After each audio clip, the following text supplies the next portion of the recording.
అన్నాడు. వెనక్కి తిరిగి చూడు, మా మమ్మీ చూస్తుంది తెలుసా అంది. హలో, నువ్వే ఒక్కసారి వెనక్కి తిరిగి చూడు, మీ మమ్మీని మా డాడీ ఫాలో అవుతున్నాడు తెలుసా అన్నాడంటే ఈయో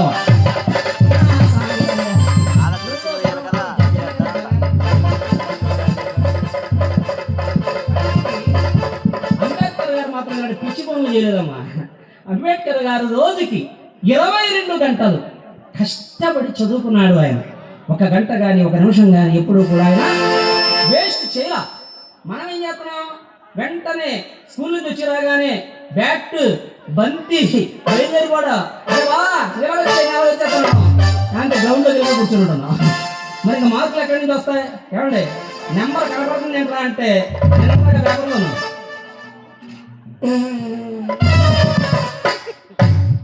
యారా నానా 888 లాగా 9 లాగా ఓకే అంటే నీకు 8 లాగా 9 లాగా కూడా కూడా కొడక ఎందుకు కనపడద్రా? నేను చదువుకునే రోజుల్లో నా నెంబర్ ఇందులో కనపడి ఉంటే ఇవాళ నీ నెంబర్ కూడా ఇందులో కనపడి ఉండదు. ఆయాల నాదే కనపడలేదు, ఇవాళ నీదెందుకు కనపడద్దే? పొరపాటుగా కానీ నా నెంబర్ కానీ కనపడకుండా నీ నెంబర్ కానీ ఇందులోనే కానీ కనపడింది అనుకో, ఎక్కడో తేడా వచ్చేసింది ఏమో అనుకుని నేను కంగారు పడాల్సి వచ్చును. నువ్వు నా కొడుకు, నువ్వు నా కొడుకురా, నువ్వు నా కొడుకు అలాంటి ఎవరు కూడా ఉన్నారన్నమాట. అంతే తప్ప నన్ను బాగా చదవరా, మంచి మార్కులు వస్తాయి, ప్రొద్దున పుస్తకం తీరా అన్నమాట ఎప్పుడు నా పేరు పెట్టి ఏడుకోడు. అదే బావా అంతే మరి. అంబేద్కర్ గారు మాత్రం ఎంతో కష్టపడి చదివారు. అమలారా ఎలారా ఇప్పుడు ఇందాక పాడినటువంటి పాటలో మను శాస్త్రము మంటను కాల్చిన ఘనుడవు నీవోయి, భారత రాజ్యాంగము రాసిన కీర్తిశాలి పోయి అంబేద్కర్ అని చెప్పేసి అని పాడాను. ఏంటి ఈ మనుశాస్త్రం? ఆ మనుశాస్త్రం అనేటువంటి ఒక శాస్త్రం ఉంది ఈ దేశంలో. ఆ శాస్త్రాన్ని అంబేద్కర్ గారు తగలబెట్టేశాడు. ఆయన ఎందుకని తగలబెట్టాడంటే చెబుతున్నాను వినండి. మను అనే ఒక బ్రాహ్మణుడు ఈ దేశంలో ఉండే కులాలు ఎలా వచ్చాయో రాశాడట. ఆయన ఏమని రాశాడు? బ్రహ్మదేవుని ముఖములో నుండి బ్రాహ్మణులు పుట్టారు అని రాశాడు. ఆ రాసుకున్న ఆయన ఎవరు? బ్రాహ్మణుడే. ఏమండి, ఆయన రాసేసుకున్నాడు ఏమని?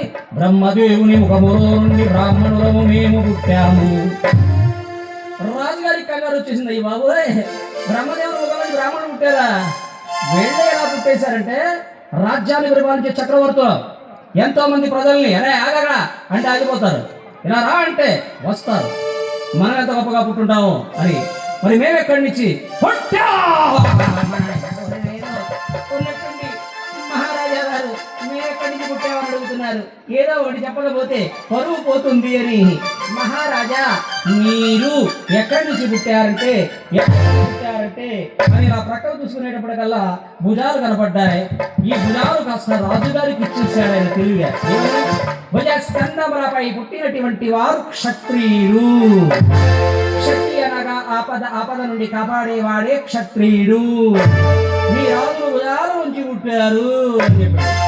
అప్పుడు రాజుగారి కత్తిల కసకమని తీసి భుజాల నుంచి పుట్టడం ఏంటా అడగాలా? అడగాలి, కానీ అడగలేదు. ఎందుకని అడగలేదు? అక్కడ బ్రాహ్మణులకు ఒక పెద్ద స్థానం ఉంది ఈ దేశంలో. ఏమిటి ఆ స్థానము అంటే గురుస్థానం. గురుస్థానం అంటే ఏమిటి అంటే మనం ఇల్లు కట్టుకోవాలనుకోండి, రేపు ఎల్లుండా ఆయన దగ్గరికి వెళ్ళి అయ్యా రేపు ఇల్లు కట్టుకోవాలనుకుంటున్నామండి, ఎప్పటి నుంచి ప్రారంభించమంటారండి అని అడుగుతాం. కంకర ఎప్పుడు నిర్మించమంటారండి అయ్యా అని అడుగుతాం. పెళ్లి చేసుకోవాలనుకోండి, పెళ్లికి ముహూర్తం ఆయనే పెట్టాలి. తర్వాత కాపురం కూడా ఎప్పటి నుంచి చేయమంటారండి బాబాయ్, అది కూడా రాసేను బాబు అందరూ చెప్పుకోకూడదు అంటాడు. మళ్ళీ ఎంత దారుణం చూడండి ఇది. అక్కడ నుంచి అయితే ఇక్కడ వరకు కూడా బ్రాహ్మణుని యొక్క సలహా లేకుండా ఏ పని కూడా చేయనటువంటి దేశం మన దేశం. ఇందులో గురుస్థానం అనేటువంటిది బ్రాహ్మణులకి ఉంది కాబట్టి మను అనే బ్రాహ్మణుడు అడగలేదు ఏమని భుజాలోకి పుట్టడం ఏమిటి అని. దానితో కొంతమంది వ్యాపారం చేసేటువంటి ఇంకొక వర్గం వాళ్ళు వచ్చి మరి మేమెక్కడి నుంచి పుట్టాము అని అడిగారు. వేళవలో బయలుదేరి వచ్చి మేమెక్కడి నుంచి పుట్టాము అడుగుతున్నారు. ఏదో ఒకటి చెప్పాలి అని ఈ రెండు చేతులు కూడా ఈ తొడల మీద వేసుకుని ఆలోచించి అప్పుడు ఈ రెండు తొడలుగా చూసన్నాడు.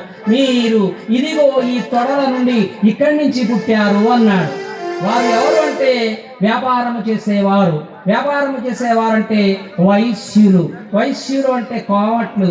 ఎక్కడి నుంచి పుట్టారు? ఈ తొడల్లోంచి పుట్టారు అన్నారు.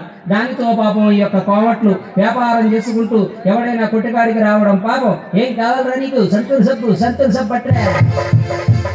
కావాలమ్మా అంబిక అంబిక బట్టి అంబిక అంబిక నీకేం కావాలమ్మా? షాంపూ నీకేం కావాలమ్మా?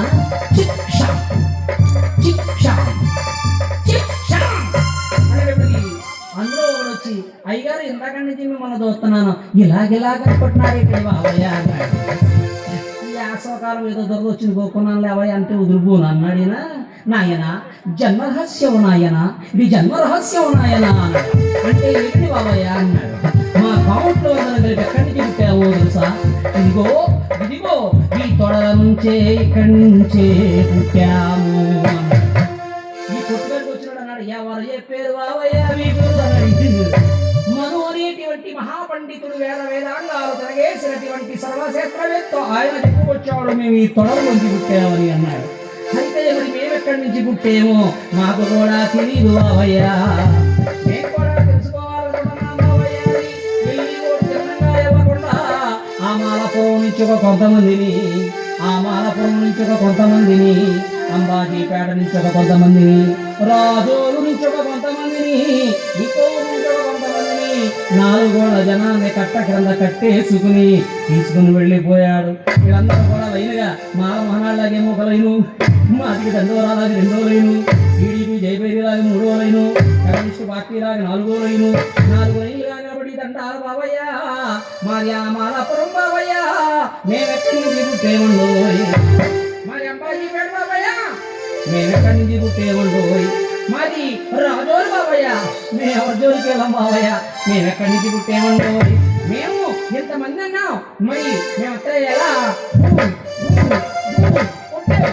కొన్ని అమ్మగారి మాట ఏ ఊరు మీద అన్నాడు.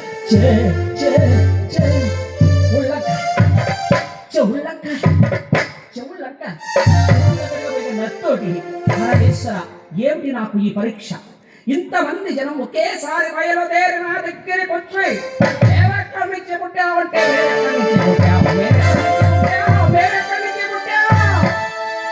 అని అడిగితే ఇప్పుడు మీరు ఏం చెప్పాలి? పరమేశ్వర హర హర మహాదేవ శంభో శంకర అని ఈ మను అనే బ్రాహ్మణుడు అన్నాడు. మీరందరూ ఎక్కడి నుంచి పుట్టారు అంటే శంభో హర హర మహాదేవ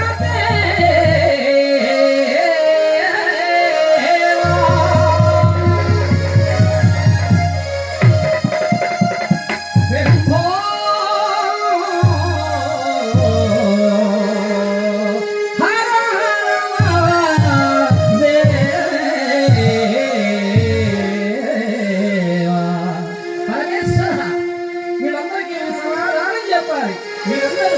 ఎక్కడి నుంచి పుట్టారంటే అని ఒకే ఒక చుట్టు చుట్టేస్తారే కానీ దరిద్రం ముందుకోవాలి. మీరందరూ ఇదిగో మీ పాదాల అడుగు భాగం నుండి ఇక్కడి నుంచే పుట్టారు.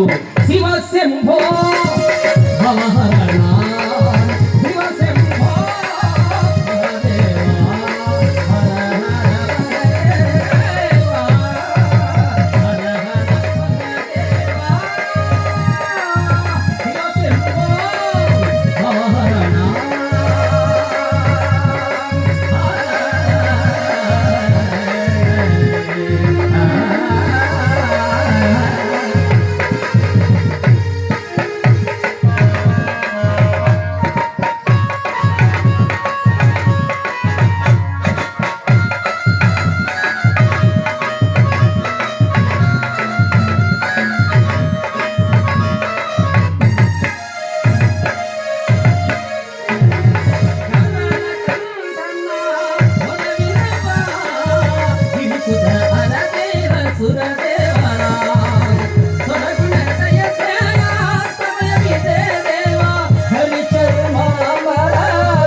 పుట్టారు అన్నాడు.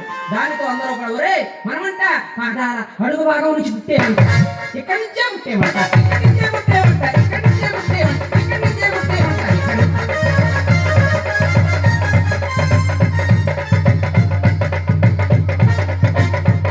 అందరూ వెళ్ళిపోయారు. కానీ ఒకే ఒకడు అలా ఎదురుగా కూర్చున్నాడు, కదలకుండా అలాగే చూస్తున్నాడు. చెప్పినాక ఇక్కడ చూస్తావే అయ్యా, కొంతమంది ముఖాల్లోంచి పుట్టారన్నారు, కొంతమంది భుజాల్లోంచి పుట్టారన్నారు, కొంతమంది తొడల్లోంచి పుట్టారన్నారు. మా దగ్గరికి వచ్చేటప్పటికల్లా మేమే పాపం చేసేమో కానీ పాదాల అడుగు భాగం నుంచి పుట్టేమని చెబుతున్నారు మీరు. పాదాల అడుగు భాగం నుంచి పుట్టిన మా కులానికి పేరేంటో తమరు చెప్పలేదు బాబయ్య. మరైతే మరి పుట్టామని చెప్పారు. ఏమండి పుట్టాం బాగానే పుట్టాం, పాదాలు అడుగు భాగం నుంచి పుట్టాం. కంప్యూటర్లో తేడా వచ్చి ఉంటుంది, ఫోన్ పేరు ఏమో అవుతులేదు, ఏ నెంబర్ కొట్టినా కూడా వెళ్తలేదు, కంప్యూటర్కి వెళ్తలేదు, నాకు వెళ్తలేదు. 4-5 రోజుల నుంచి ఇలాగే ఉంది మా భోగాతం బొమ్మ ఆట. పోనీ అంటే పాదాల అడుగు భాగం నుంచి పుట్టిన మా కులానికి పేరేంటో తమరు చెప్పలేదు బావయ్య అని మనోహర బ్రాహ్మణుడు ఈ పాదాల అడుగు భాగం నుంచి పుట్టిన వాళ్ళ గురించి చెప్తున్నాడు. చూడండి ఏమని చూడమ్మా, 1 2 3 తర్వాత ఏమంట 4. కాబట్టి 1 2 3 4 1 2 3 4 ప్రథమ ద్వితీయ తృతీయ చతుర్. చతురు అంటే 4, 4 అంటే 4, 4 అంటే 4, 4 అంటే 4.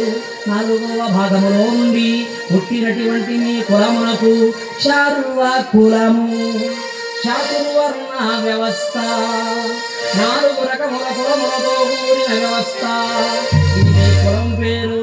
ఇక నువ్వు వెళ్ళి రావచ్చయ్యా అన్నాడు. అయ్యా అప్పుడు మళ్ళీ అన్నాడు కూకున్నవాడు, అయ్యా మరేమో ముఖాల్లోంచి పుట్టినటువంటి వారిని మీరేమన్నారు, ఒప్పర్లు అన్నారు కదా బావయ్య.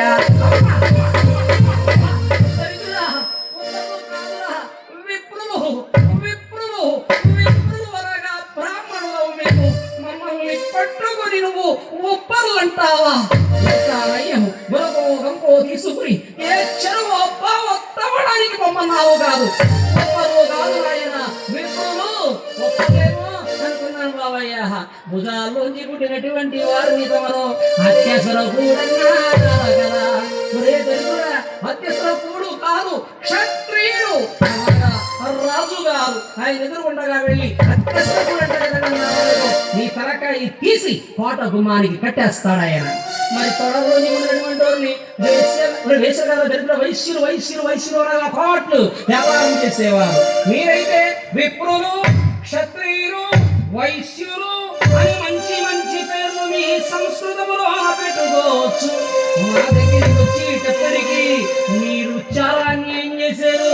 1 2 3 4 1 2 3 4 1 2 3 4 ప్రథమ ద్వితీయ తృతీయ చతుర్రు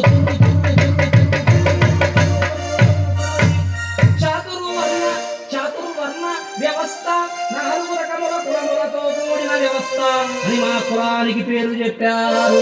ఈ కులానికి పేరు, ఈ కులం పేరు రాగా ఏమీ లేదు బావయ్య.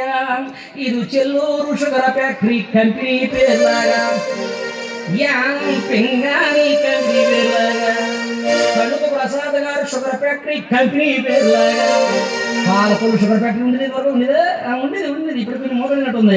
కంపెనీ పేరు లాగా ఉంది బావయ్య. మా కులానికి